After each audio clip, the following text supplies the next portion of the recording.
भटवाडी येथील तळीसमोरील निर्माल्य कलशात मोठ्या प्रमाणात दारूच्या बाटल्या आढळून आल्याने परिसरात संतापाची लाट उसळली आहे। पवित्र ठिकाणी असा प्रकार घडल्याने स्थानिक नागरिकांनी तीव्र नाराजी व्यक्त केली आहे। या प्रकरणी नगरसेविका दीपाली भालेकर यांनी दोषींवर कठोर कारवाई करण्यात येईल असा इशारा दिला आहे।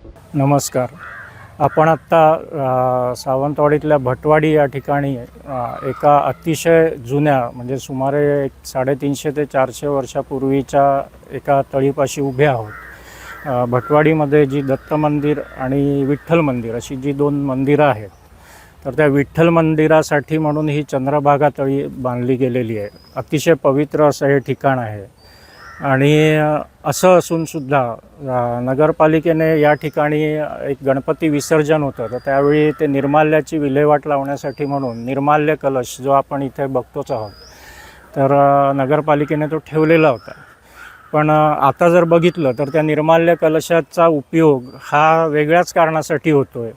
आपण पाहाल तर इथे निर्माल्य कलशामध्ये सगळ्या दारूच्या बाटल्या वगैरे पडलेल्या आहेत, त्याच्यानंतर इतर कचरा, अगदी कोणी देवाचे फोटोसुद्धा इथे टाकलेले आहेत। आणि थोडक्यात काय की ह्या तळीच्या बाजूचा भाग हा एखादा म्हणजे कचरा डेपोसारखा आज वापरला जातो आहे।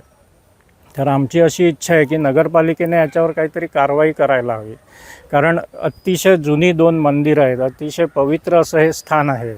आणि निव्वळ तळ्याकडेच नव्हे तर मंदिराचे पुजारी जे अळवणी हे आता माझ्या बाजूलाच उभे आहेत, तर त्यांच्या तळी आणि त्यांचं घर याच्या दोन्ही बाजूला या दारूच्या बाटल्या वगैरे अशा पडत आहेत। तर याच्यासाठी नगरपालिकेने पण थोडीशी यावर काहीतरी उपाययोजना करायला पाहिजे। आणि हे जे कोणी करतं आहे तर त्यांना थोडीशी समज म्हणून त्यांच्यावर दंडात्मक कारवाई किंवा असं काहीतरी व्हावं, तर अशी एक इथल्या ग्रामस्थांची पण इच्छा आहे। आणि तसं झालं तरच हा परिसर पूर्वीसारखा अगदी पवित्र आणि आता आहेच, पण अजून चांगला नीटनेटका ठेवता येईल। आणि गणपती विसर्जनासाठीच फक्त त्याचा वापर व्हावा तळीचा, आणि काही लोक इथं पोहतात पण, तर तेवढ्यासाठीच वापर व्हावा आणि हा परिसर स्वच्छ राहावा अशीच ग्रामस्थांची इच्छा आहे। नमस्कार, या प्रभागात हा एक धार्मिक स्थळ म्हणून भटवाडीचं हे विठ्ठल मंदिर, दत्त मंदिर आणि ही चंद्रभागा तळी हे धार्मिक स्थळ म्हणून प्रसिद्ध आहे।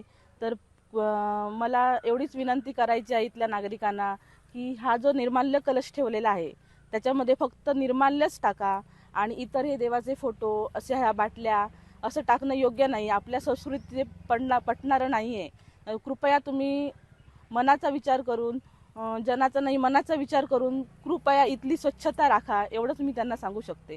आणि भविष्यात जर असं पुन्हा काही दिसलंच, आम्ही इथे CCTV कॅमेरे किंवा बोर्ड लावणारच आहोत, त्या माध्यमातून जर आमच्या कोण निदर्शनात आलं तर नगरपालिकेच्या माध्यमातून त्यांच्यावर कडक कारवाई करण्यात येईल। कृपया तुम्ही असे घाण कचरा इथे टाकू नका, एवढीच माझी विनंती आहे।